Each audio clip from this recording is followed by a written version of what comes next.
मार्गशीर्ष शुक्ल 11 के दिन मोक्षदायिनी एकादशी के रूप में मनाई जाती है।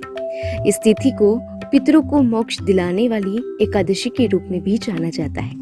मान्यता अनुसार मार्गशीर्ष एकादशी व्रत रखने से व्रतधारी तथा उनके पितरों के लिए भी मोक्ष के द्वार खुल जाते हैं। आइए जानते हैं कैसे करें पूजा और क्या है व्रत कथा।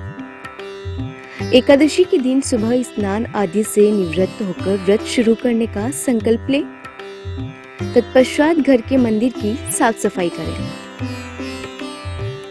फिर पूरे घर में गंगा जल का छिड़क दें। अब भगवान को गंगा जल से स्नान करवाकर वस्त्र अर्पित करें। प्रतिमा को रोली अथवा सिंदूर का टीका लगाएं। तुलसी के पत्ते और पुष्प चढ़ाएं। पूजन की शुरुआत में श्री गणेश की आरती करें। भगवान श्री विष्णु का विधि विधान से पूजन करें। फिर एकादशी की कथा पढ़ें और सुनें। शुद्ध देशी घी का दीप प्रज्वलित करें। लक्ष्मी देवी के साथ श्री हरि विष्णु जी की आरती करें। भगवान को प्रसाद के रूप में फल और मेवे अर्पित करें। आइए अब जानते हैं मोक्ष एकादशी की कथा। गोकुल नाम के नगर में वेखनस नामक राजा राज्य करता था। उसके राज्य में चारों वेदों की ज्ञाता ब्राह्मण रहते थे। वह राजा अपनी प्रजा का पुत्रवत पालन करता था। एक बार रात्रि में राजा ने एक स्वप्न देखा कि उसके पिता नरक में हैं। उसे बड़ा आश्चर्य हुआ। प्रातः वह विद्वान ब्राह्मणों के पास गया और अपना स्वप्न सुनाया। कहा, मैंने अपने पिता को नरक में कष्ट उठाते देखा है। उन्होंने मुझसे कहा कि हे पुत्र, मैं नरक में पड़ा हूँ, यहाँ से तुम मुझे मुक्त कराओ। जब से मैंने ये वचन सुने हैं तब से मैं बहुत बेचैन हूँ। चित्त में बड़ी अशांति हो रही है। मुझे इस राज्य, धन, पुत्र, स्त्री, हाथी, घोड़े आदि में कुछ भी सुख प्रतीत नहीं होता। क्या करूं?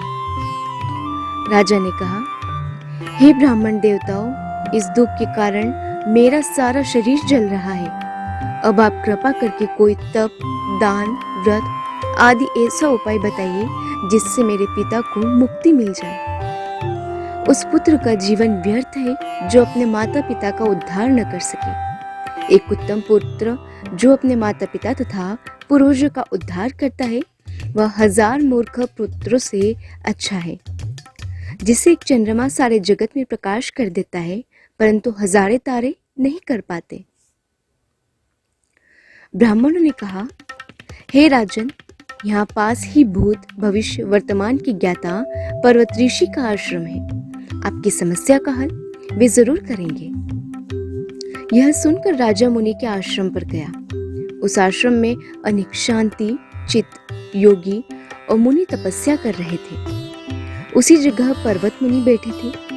राजा ने मुनि को साष्टांग दंडवत किया। मुनि ने राजा से सब कुशलता के समाचार लिए। राजा ने कहा, महाराज, आपकी कृपा से मेरे राज्य में सब कुशल है, लेकिन अकस्मात मेरे चित्त में अत्यंत अशांति होने लगी है। ऐसा सुनकर पर्वत मुनि ने आंखें बंद की और भूत विचारने लगे। फिर बोले, हे राजन, मैंने योग के बल से तुम्हारे पिता के कुकर्मों को जान लिया है। उन्होंने पूर्व जन्म में कामातुर होकर एक पत्नी को रति दी, किंतु सोत के कहने पर दूसरी पत्नी को ऋतुदान मांगने पर भी नहीं दिया। उसी पाप कर्म के कारण तुम्हारे पिता को नरक में जाना पड़ा। तब राजा ने कहा, इसका कोई उपाय बताइए। मुनि बोले, हे राजन, आप मार्गशीर्ष एकादशी का उपवास करें और उपवास के पुण्य को अपने पिता को संकल्प कर दें। इसके प्रभाव से आपके पिता की अवश्य ही नरक से मुक्ति होगी। मुनि के ये वचन सुनकर राजा महल में आया और मुनि के कहे अनुसार कुटुंब सहित मोक्षदा एकादशी का व्रत किया। इसके उपवास का पुण्य उसने पिता को अर्पण कर दिया। इसके प्रभाव से उसके पिता को मुक्ति मिल गई और वे स्वर्ग में जाते हुए वे पुत्र से कहने लगे, हे पुत्र, तेरा कल्याण हो। यह कहकर स्वर्ग चले गए। मार्गशीर्ष मास की शुक्ल पक्ष की मोक्षद एकादशी का जो व्रत करते हैं उनके समस्त पाप नष्ट हो जाते हैं। इस कथा को पढ़ने या सुनने से वायपेय यज्ञ का फल मिलता है। यह व्रत चिंतामणि के समान सब कामनाएं पूर्ण करने वाला तथा मोक्ष देता है।